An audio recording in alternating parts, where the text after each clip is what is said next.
The noise node adds a standard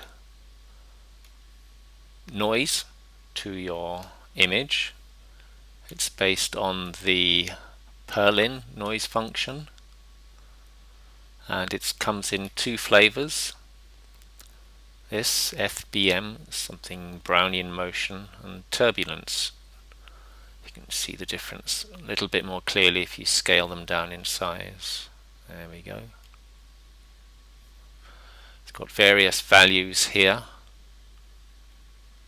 suppose the lucanarity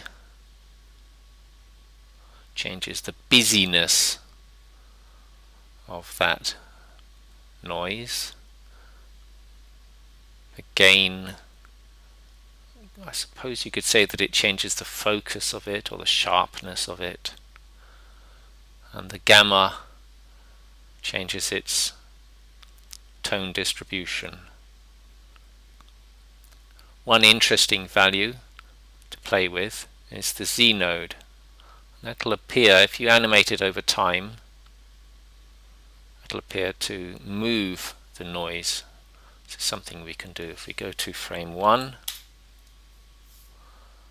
and set the Z value at 1, set key, go to frame 20, set the Z value at something quite low. Let's try 2.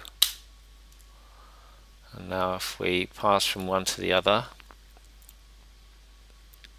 and there you see a noise.